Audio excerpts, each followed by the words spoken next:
किनको भगवत प्राप्ति होती है, कैसे आचरण होते हैं जिनसे भगवत प्राप्ति होती है। बोले भगवत साक्षात्कार के लिए ये बातें अवश्य होना चाहिए। पहला, गुरु चरण आश्रय। दूसरा, गुरु मंत्र नाम का अनुष्ठान। तीसरा, गुरु की आज्ञा के अंतर्गत साधु सेवा। चौथा, भजन में प्रतिदिन उत्साह बढ़ाना और दुखों को धैर्यपूर्वक सहना। मंत्रानुष्ठान, नामानुष्ठान, संत सेवा, उत्साह, धैर्य, ये गुरुदेव के शासन में रहकर पक्का भगवत साक्षात्कार हो जाएगा यदि गुरुदेव के शासन में रहकर अहंकार ना करे तो। अगर गुरुदेव का शासन न स्वीकार करे तो यह साधन करते हुए अहम पुष्ट हो जाएगा और किसी न किसी महापुरुष का अपराध बन जाएगा, जिससे आपका भजन निष्फल हो जाएगा, भगवत साक्षात्कार नहीं हो पाएगा।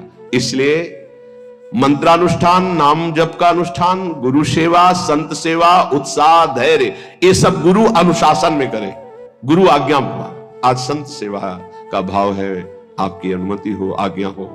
आज ये अनुष्ठान, आज ये हर बात, अब जो ही कहा करें हम सोई, आयुष लिए चले निजदासी। पहला। दूसरा, हर समय विचार करते रहो कि यहां कभी भी श्वास रुक सकती है, इसलिए मुझे यहां किसी से प्रेम ना होने पावे। ये बहुत सावधानी की बात है। मुझे यहां किसी से प्रेम ना होने पावे, नहीं उसके लिए मुझे लौटना पड़ेगा। जैसे हिरन से प्रेम हुआ तो आना पड़ा ना हिरन रूप में। यहां मुझसे किसी से द्वेष ना होने पावे। दो बातें देखनी, यहां प्रेम का तात्पर्य राग है और द्वेष। अगर ये दो हुए तो फिर आना पड़ेगा। लेना और देना, तो बाजार बंद नहीं होगी, न लेना न देना, मगन रहना। कबीरा खड़ा बाजार में, सबसे पूछत खैर, न काहू से दोस्ती और न काहू से बैर, समान भाव। तीसरा, ये भगवत प्राप्ति के लिए अत्यंत अनिवार्य है। पहला है गुरु प्रदत्त मंत्र, गुरु आज्ञा से ही संत सेवा, मंत्रानुष्ठान, नाम जप अनुष्ठान, उत्साह और धैर्य। सावधानी ये कि कहीं अहंकार ना आ जाए, कहीं किसी संत का भूलकर अपराध ना बन जाए। ये दूसरा, संसार में सदा रहना नहीं है, कभी भी कोई भी श्वास हमारी आखिरी हो सकती है, इसलिए हमें यहां किसी से प्रेम नहीं करना, क्योंकि हमें जाना है यहां। ना किसी से द्वेष करना है, सबसे भगवत भाव से। तीसरा, हमें प्रभु की प्रगट सेवा करके मानसिक सेवा में प्रवेश पाना है। मानसिक सेवा सब सेवाओं में महान सेवा होती है, पर वो बिना शरीर से प्रगट सेवा किए मानसिक सेवा की सिद्धि नहीं हो सकती। मानसिक सेवा से भगवत प्राप्ति बहुत जल्दी होती है, पर मानसिक सेवा प्रगट सेवा से होती है। चौथा, सब साधनों में सर्वश्रेष्ठ साधन और साध्य नाम पाया गया है। नाम, जो चलते फिरते, उठते बैठते, खाते पीते हर समय नाम जप करता रहता है, 24 घंटे चेतना जब है तब नाम चल रहा है। यह नाम जप का अभ्यास अंत समय के लिए किया जाता है कि जब हमारा आखिरी समय हो तो नाम जप हमारे हृदय में गूंज रहा हो। जीवन भर आप अभ्यास करो, अंतिम समय भगवान तुम्हारा अभ्यास बन जाएंगे, अंतिम समय भगवान स्मरण बन जाएंगे। ये बड़ा आनंद का विषय होता है जब कोई भयावह परिस्थिति आती, कष्टपूर्ण, और उस समय जब देखो कि मंत्र नाम चल रहा है, प्रिया जी मुस्कुरा रहे, बड़ा शीतल हृदय रहता है। ठीक है, बिल्कुल ठीक है, कनेक्शन सही है। उस समय हाय हाय मच जाए, प्रभु को भूल गए, संकट परिस्थिति, विपत्ति परिस्थिति आई या कोई भयानक परिस्थिति, फिर तो गड़बड़ है। ये अभ्यास भजन का 24 घंटे किस लिए किया जाता है? अंतिम समय के लिए। अंतिम समय निकल जाए, राधा कृष्ण हरि, बात बन गई। जब कोई जीवन भर अभ्यास करता है, ध्यान से सुनना, तो अंतिम समय उसका स्मरण भगवान बनते हैं। भगवान में अनन्य भाव आ जाना, बस बिल्कुल भगवत साक्षात्कार होने वाला ही है। ये अंदर की बात है, जबान की नहीं है। अंदर से अनन्यता केवल अपने आराध्य देव की अब दर्शन होने वाले ही है। शरणागति का मर्म है पूर्ण आत्मसमर्पण। ये आत्मसमर्पण बिना गुरुदेव के नहीं होता। आत्मसमर्पण करना भी हमको नहीं आता, वो गुरुदेव की कृपा से होता है। प्रभु प्रेम के सब साधन एक तरफ और आत्मसमर्पण एक तरफ। जो ही आत्मसमर्पण दृढ़ होता है, त्यों ही उपासक के नेत्रों के सामने युगल सरकार झलकने लगते हैं। इसलिए हर समय नाम जप, भगवद आश्रय और ये विचार कि श्वासों भर या जियब की करे प्रतीति न कोई, ना जाने फिर श्वास को आवन होए न होए। राधा राधा राधा। अगर हमारी यही आखिरी श्वास है तो हमारा काम बन गया। आखिरी श्वास किसे कहते हैं समझना। जैसे हम बोले राधा, अब हम बोलने लायक नहीं रहे, 4 दिन जिए तो ये हमारी आखिरी श्वास मानी जाएगी, क्योंकि 4 दिन हम मूर्छित पड़े रहे, हमारे द्वारा कोई सत्कर्म या असत्कर्म नहीं बना, आखिरी शब्द था राधा, तो उस विधान के अनुसार उसका आखिरी शब्द उसका परम कल्याण कर देगा। श्वासों भर या जियन की करे प्रतीति न कोई। एक श्वास और जीऊंगा इसका विश्वास नहीं है। ना जाने फिर श्वास को आवन होए न होए। इसलिए वर्तमान की श्वास में राधा राधा। परिजन भाई बापू देखे देखत नित मरत, अमर मोह बस आप याते अचरज कवन बड़। तुम देख रहे हो सब जा रहे हैं, क्या तुम नहीं जाओगे? तो हर श्वास को सार्थक क्यों नहीं कर रहे हो? सोई निषिद्ध अरु त्याज्य सो जाते बिसरे नाम। वही निषिद्ध है, वही त्याज्य है, वही दुश्मन है जिसके संग से नाम भूल जाए। त्याग सूत्र ये राख मन विधि जपिबो हरि नाम।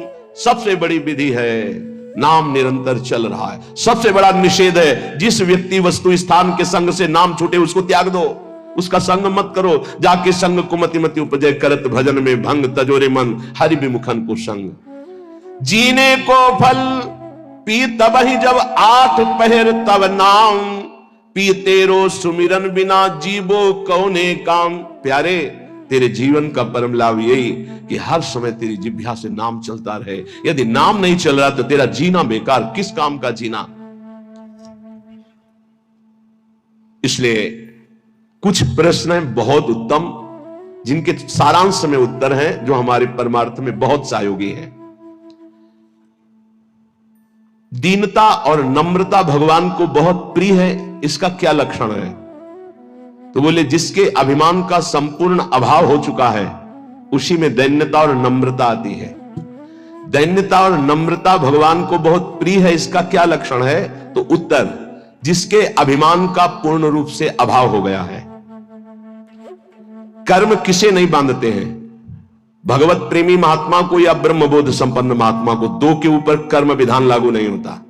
सिद्ध महापुरुष भगवत प्रेमी या सिद्ध महापुरुष ज्ञानी तत्वबोध, इन 2 के ऊपर कोई भी कर्म लागू नहीं होता, ना संचित कर्म, ना प्रारब्ध कर्म, ना क्रियमाण। तो कह दोगे कि बड़े बड़े सिद्धों के शरीरों में तो शरीर है क्या? वो सिद्ध हो चुके, शरीर से परे हो चुके, कोई भी कर्म उनको बांध नहीं सकता। बकाया सब कर्म के बंधन में बंधे 2 ही मुक्त है, या तो भगवत प्रेमी महात्मा या तत्वबोध संपन्न ज्ञानी। पुण्य नाश का हेतु क्या है? पुण्य कैसे नष्ट हो जाते हैं? जब कोई अहंकार में भरकर अपने पुण्य की चर्चा करता है उसी समय सारे पुण्य नष्ट हो जाते हैं। ध्यान देना, वो वृंदावन गए थे, 100 संतों को फिर रबड़ी और खीर पवाई और फिर 100 दक्षिणा भी दी। अरे हम कहा तो चलता ही रहता, फिर एक एक सेव और महात्मा लोग तो कह रहे थे जैसा तुमने पवाया वैसा तो आज तक पाया ही नहीं, सब गया तुम्हारा, सब गया, जो तुमने किया था सब नष्ट हो गया। ध्यान देना, पुण्य नष्ट कैसे हो जाते हैं? अहंकार में भर करके अपने किए हुए पुण्यों का वर्णन करने से पुण्य नष्ट हो जाते। बहुत ही लाभदायक प्रश्न उत्तर है। 4 लोग बैठे, वो प्रयाग गए थे तीर्थ, संगम में 4 बजे स्नान किया, फिर ऐसा सर्दी तो थी पर हमने कहा ऐसा, और हमने दान भी दिया, वो सब जा रहा है, सब नष्ट हो रहा है। कभी अपने सुकृतों को, अच्छे कार्यों को, भगवत कार्यों को प्रकाशित ना करे। पता नहीं लोगों के दिमाग में क्या भरा रहता है। अपने पुण्यों की गाथा अपने मुंह से अहंकार भर के जो करोगे वो सब नष्ट हो जाएगा। ध्यान देना, पुण्य क्षीण कैसे होते हैं? गुणों का अभिमान करके, गर्व करके पुण्यों का वर्णन करने से पुण्य क्षीण हो जाते हैं। गर्व करके अपने तपस्या, अपने सुकृतों का वर्णन करने से तत्काल वो सब नष्ट हो जाते हैं। महाभारत में प्रसंग है महाराज ययाति के भ्रष्ट होने का। केवल गर्व करके बोल दिया ऐसा ऋषि न पीछे कोई हुआ है ना आगे ऐसा होगा, तत्काल खोपड़ी के बल स्वर्ग से नीचे ढकेल दिए गए। सब ऋषियों का अपमान करने के कारण, गर्व भरे सुकृत वचन बोलने के कारण तुम्हारे पूरे पुण्य खत्म हो चुके, सब नष्ट हो गए। पुण्य क्षीण कैसे होते हैं? अभिमान भरकर अपने पुण्यों की चर्चा करने से। बहुत संभलना, लुटेरे बहुत हैं।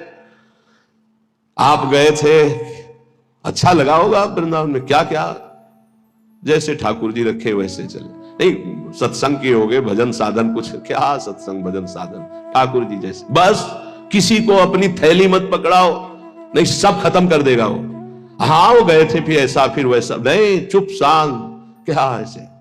जैसे हम अपनी असत गलतियों को कभी प्रकाशित नहीं किए तो सत बातों को क्यों प्रकाशित करें? ये तो अच्छी बात है, इसको छुपाओ। असत बातों को प्रकाशित करो। मेरे जैसा नीच कैसे, ऐसा ऐसा हमसे हो गया। हिम्मत हो तो बोलो, बोलने की हिम्मत नहीं होगी क्योंकि दुर्गति होनी, जो पुण्य बचे उनको बोल बोलकर खत्म कर दिया जाता है। शुद्ध भाव, भगवत भाव किसके हृदय में जागृत होता है? जो सबसे ममता शून्य होता है। ध्यान रखना, भगवत भाव किसके हृदय में जागृत होता है? जो सबसे ममता शून्य होता है। सबकी ममता ताग बटोरी, मम पद मन ही बांध पर डोरी।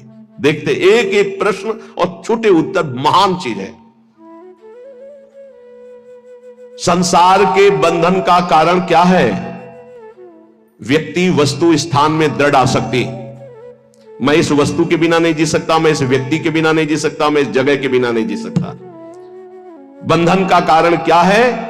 वस्तु, व्यक्ति, स्थान की दृढ़ आसक्ति। धन्यवाद का पात्र कौन है? जो समदर्शी ब्रह्मदर्शी महापुरुष है। समदर्शी वासुदेवा सर्वमिति, जो सर्वत्र भगवान को देखता है, वो धन्यवाद का पात्र है। महान श्रेष्ठ पुरुष किसे कहते हैं? जो अहंकार नष्ट कर चुका है अपना, वही महान पुरुष है। अहंकार रहित हुआ ही महान पुरुष है। ये जन्म मरण के चक्कर को पुष्ट करने वाली साकल क्या है? साकल माने बांधने वाली। बोले भोगों की वासना ही ये साकल है जो जीव को बांधती है। सुख प्राप्ति का उपाय क्या है? नाम जप करते हुए भोगों की तृष्णा का त्याग करना। तृष्णा कहते हैं भोगे हुए भोग को बार बार भोगने की इच्छा का नाम तृष्णा है। फिर प्रश्न सुनो, सुख कैसे प्राप्त हो?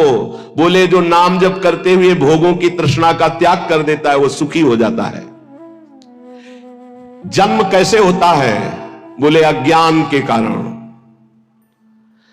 नरक के समान या नरक की प्राप्ति कैसे होती है? बोले काम क्रोध लोभ की वृत्तियों से।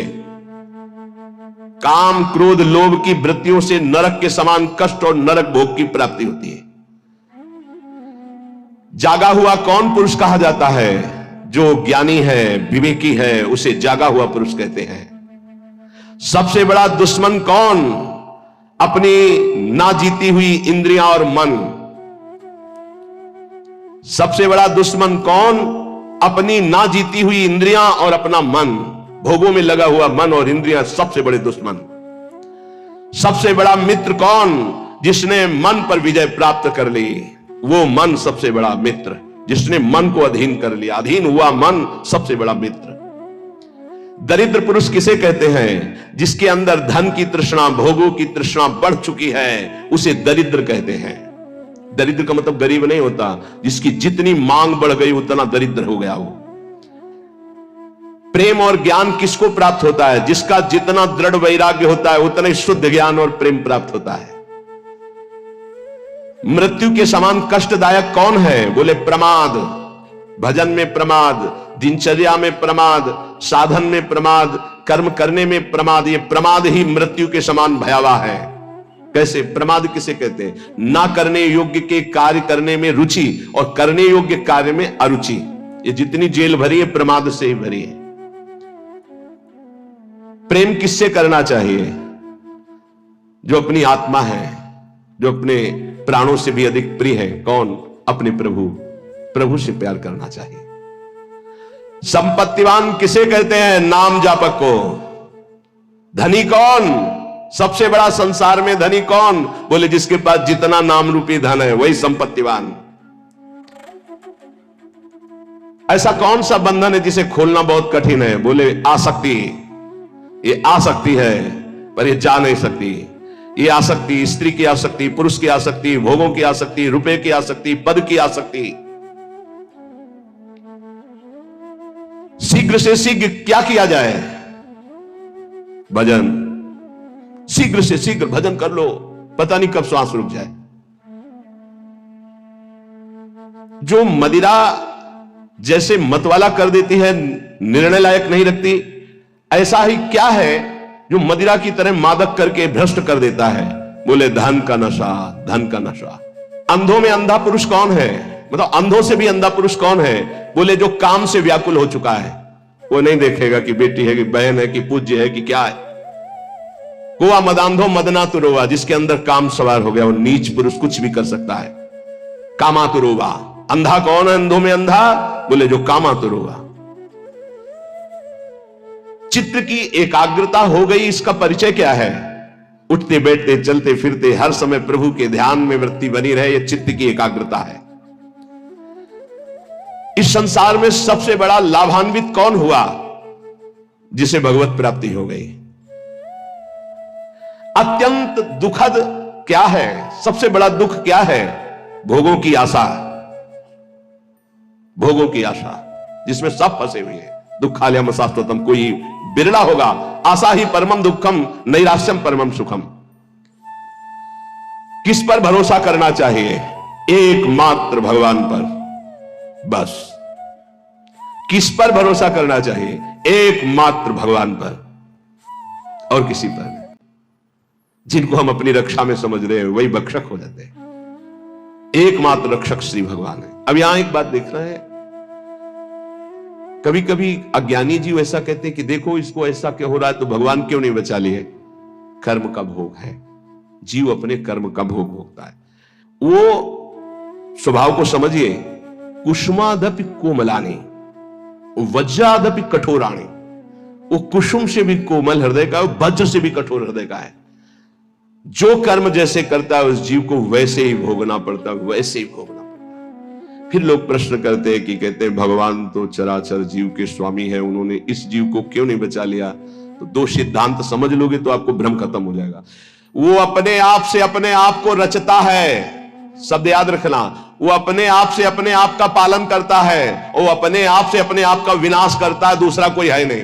पहला सिद्धांत। और दूसरा, अगर तुम दूसरा मानते हो तो अवश्य में वो भोक्तव्यम कृतम कर्म शुभाशुभम, आपको अपने शुभ अशुभ कर्म भोगने पड़ेंगे। एकांत में किसी जीव को भून करके आपने खाया, अब आपको चौड़े पे भूनेगा कर्म आपका, चौड़े पे जला के तुम्हें राख कर देगा पक्का। गाड़ी जा रही, एक्सीडेंट हुआ तो पिस गए, जल गए, अवश्य में भोक्तव्यम कृतम कर्म शुभाशुभम। भरोसा एकमात्र श्री भगवान पर, और कर्म सच्चे तो कोई दुख नहीं दे सकता। अगर कर्म तुमने पाप कर्म किए तो वो निरपेक्ष होकर परमात्मा तुम्हारे अंदर बैठे ही देख रहा है, वो बिल्कुल सहयोग नहीं करेगा। ध्यान रखना, जब पाप कर्म कर रहे थे तब ध्यान दिया तुमने कि परमात्मा तुम्हें देख रहा है? नहीं दिया। तो अब जब उसका दंड आएगा तो तुम फिर भोगोगे, फिर वो नहीं देखने वाला। वज्रादपि कठोराणि, वज्र से भी वो कठोर है। तिनकर काल रूप में भ्राता, अर्जुन से विराट रूप को दिखाकर कह रहे देख मैं काल का महाकाल, और सबको चबा रहे वही श्री कृष्ण जो सबको रचते हैं, सबका पालन करते हैं, वही सबका संहार करते हैं, कोई दूसरा नहीं। जो विवेकवान है वो कभी संशय नहीं करता कहां गया भगवान, कैसे रक्षा। अरे वही है, वही उन्हीं में है, वही आग बना हुआ जल रहा है, वही आग है। बस किसका जीवन सबसे पवित्र और श्रेष्ठ माना जाएगा? जो निरंतर भगवान की आज्ञा में रहकर भजन करते हुए कर्तव्य कर्म करता है। समाधि किसे कहते हैं? जो चलते फिरते उठते बैठते हर समय परमात्मा चिंतन में डूबा हुआ है एकात्म भाव से।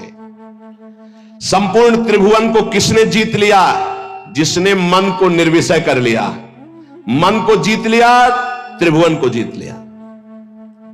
संसार में सबसे श्रेष्ठ और महान कर्म कौन सा है? नाम जप, नाम कीर्तन, भगवत गुण श्रवण, भगवत गुण गायन। इस संसार में सबसे बड़ा वीर महान योद्धा कौन है? जिसने कभी काम के आगे घुटने नहीं टेके। जो काम विजयी है वो सबसे बड़ा योद्धा है। महान सुख प्राप्ति का उपाय क्या है? किसी से भी आसक्ति न करना। भारी विष से भी विष कौन है? विषय भोगों की आसक्ति। सबसे ज्यादा बंधनी कौन है संसार में? जो भगवान को प्राप्त कर चुका है वो सबका बंधनी है। उत्तम कीर्ति किनकी होती है? जो निरंतर भगवान में स्थित रहते हैं। बिस्तरे सब जग विमल कीर्ति। सबसे नीच कर्म कौन सा है? काम भोग। जो धर्म विरुद्ध काम भोग सबसे नीच कर्म है। सदगुरु किसको मानना चाहिए? जो सर्वत्र भगवत दर्शन करता है। तत्वदर्शी महात्मा ही सदगुरु होता है, दूसरा नहीं। सदगुरु किसको माने? जो तत्वदर्शी है, भगवतदर्शी, सर्वत्र भगवान को देखता है। सर्वान वस्तुतया निरीक्ष परम स्वाराध्य बुद्धिर्मम, वही सदगुरु हो सकता है। सबसे भयावह दुख क्या है? मां के गर्भ में आना, जन्म लेना, फिर मरना। ये सबसे बड़े जन्मत मरत दुसा दुख हुई। आनंदमय किसका जीवन है? जो निष्काम भाव से भजन में डूबा हुआ है, उसका जीवन आनंदमय है। सबसे उत्तम आभूषण क्या है? दैन्य स्वभाव। सबसे बड़ा आभूषण दैन्य स्वभाव। चिंतनीय वस्तु क्या है? ज्ञानी के लिए ब्रह्म तत्व आत्मा, भक्त के लिए प्रिय भगवान, यही चिंतनीय वस्तु है। सच्चा शिष्य कौन? जो गुरु की अक्षरशः आज्ञा पर बद्ध है, वही सच्चा शिष्य है। सबसे बड़ा तीर्थ स्नान कौन सा? बोले अपने आत्मा में स्थित हो जाना सबसे बड़ा तीर्थ। तीनों शरीरों का राग छोड़कर स्वरूप में स्थित हो जाना। सबसे बड़ा त्यागी कौन? जिसने दुर्वासनाओं का त्याग कर दिया। एक एक शब्द जब कल इसका चिंतन कर रहे थे तभी ये सुनना चाहिए, समझना चाहिए। ये कहा जाता है क्षमा कर दो तो क्षमा का फल क्या मिलेगा? महान परमानंद, सदा सदा के लिए दुख की निवृत्ति। सदैव क्या है सुनने योग्य? बोले भगवत चर्चा। पाप किससे होते हैं? बोले काम से। तपस्या किसे कहते हैं? इंद्रियों के संयम से। जो जलन ताप होती उसको सह जाए उसे तपस्या कहते हैं। सबसे बड़ा सुखी कौन? जिसके अंदर कोई भी चाह नहीं रह गई। चाह मिटी, चिंता मिटी, मनुआ बेपरवाह। जिनको कछु न चाहिए ते साहन के साथ। सबसे दुखी कौन? जो जितना भोगी लंपट कामना वाला उतना ही भारी दुखी। सबसे बड़ा पूज्य कौन? जो भगवत प्राप्त। भक्ति नष्ट कैसे होती है? भोगी पुरुषों के संग से और भोग करने से। साधना से ज्ञान बढ़ता है तो ज्ञान कैसे नष्ट होता है? अहंकार करने से। संसार का बंधन दृढ़ कैसे होता है? बोले सबसे राग करने से। सच्चा ज्ञान उदय हो गया, इसका परिचय कैसे मिलता है? बोले सदगुरु के चरणों में बैठ के संशय रहित होकर बात मानने से। सबसे बड़ा पाप क्या है? बोले माताओं बहनों में भोग दृष्टि से देखना। सबसे बड़ा पाप क्या है? माताओं बहनों को भोग दृष्टि से देखना। जीते जी मुर्दा कौन माना जाता है? जो पापी है, कामी है, आलसी है, क्रोधी है, वो जीते जी मरा हुआ आदमी है। मोह जीव को बांधता है। ये मोह नष्ट कैसे होता है? सब जगह व्यर्थ मिथ्या दृष्टि करने से। शरीर नहीं रह गए, अमुक ये भी नहीं रहेगा तो मोह होगा ही नहीं, सब जाएगा, सब नष्ट होगा। सबसे बड़ी दृढ़ फांसी क्या है? विषय भोगने की चाह। प्रभु किसके अधीन हो जाते हैं? प्रेम के।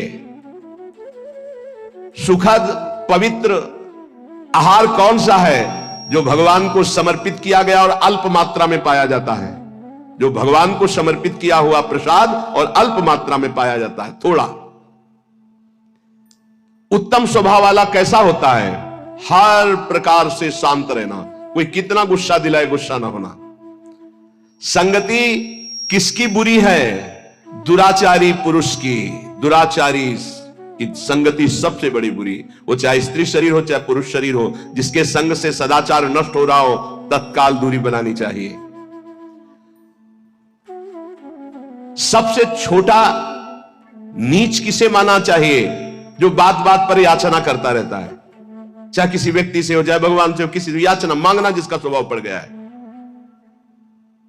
सबसे ज्यादा इस संसार में यश और महत्व किसका होता है? जिसने ना मांगने का दृढ़ व्रत लिया है।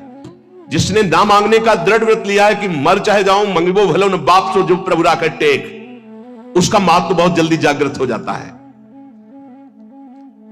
ये मनुष्य कष्ट क्यों भोगता है? ना चाहते हुए भी कष्ट क्यों भोगता है? क्योंकि ये मन और इंद्रियों को सही रास्ते पे न लगाने के कारण पाप कर्म करता है और उसका परिणाम कष्ट भोगता है।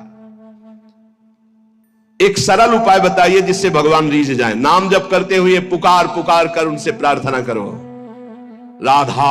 हम नाम उच्चारण करें, मनो बुला रहे, राधा राधा राधा, फिर देख लेना। साधक सबसे ज्यादा त्याग किसका करे?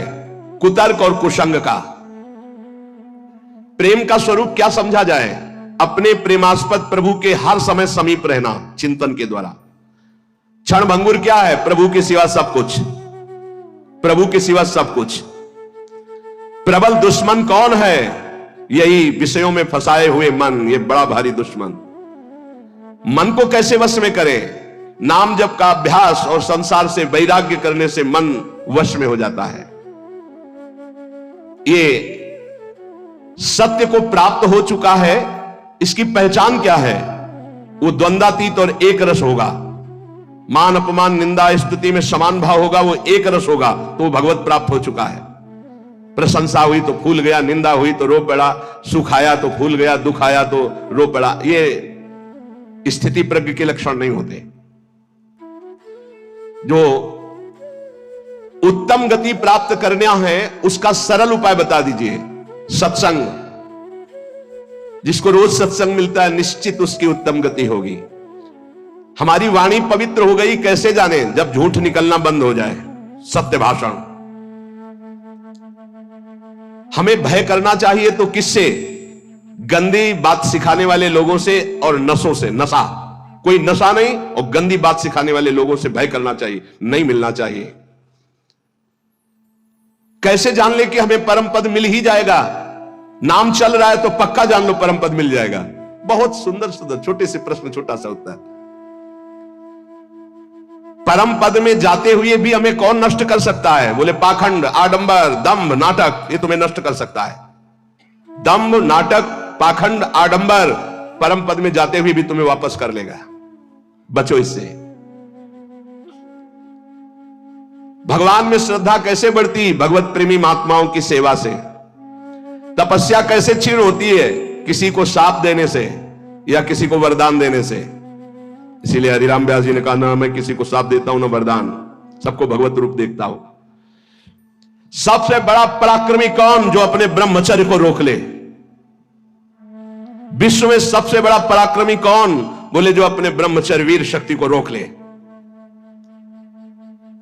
देह दुखी, मन दुखी, परिवार दुखी, ऐसा किस व्यक्ति से हो सकता है? तो बोले जो झूठ बोलता है और गंदे आचरण पापाचरण करता है तो उसका देह भी दुखी होगा, उसका परिवार भी दुखी होगा, वो स्वयं दुखी रहेगा। पापाचरण करने वाला ना परिवार को सुखी कर सकता है धन की पाप धन से, और ना अपने आप को सुखी कर सकता है। बुद्धि निर्मल कैसे मानी जाए? जब सबका परोपकार करे और भगवान के चिंतन में रहे। स्वस्थ किसे कहते हैं? जो भगवान में स्थित है उसे स्वस्थ कहते हैं। शरीर का रोगी रोगी नहीं, जो भगवान में स्थित है वो स्वस्थ है। जो भगवान में स्थित नहीं वो सब बीमार है। कोई काम रोगी, कोई क्रोधी, कोई लोभी, कोई मोही, कोई। आखिरी प्रश्न, भक्ति का परिणाम क्या है? सर्वत्र भगवान दिखाई देने लगे, ये भक्ति का परिणाम है। उपासक को इन प्रश्नों के उत्तर का मनन करना चाहिए और सावधानी पूर्वक एक एक वर्तमान के मिनट को भगवान में लगाइए।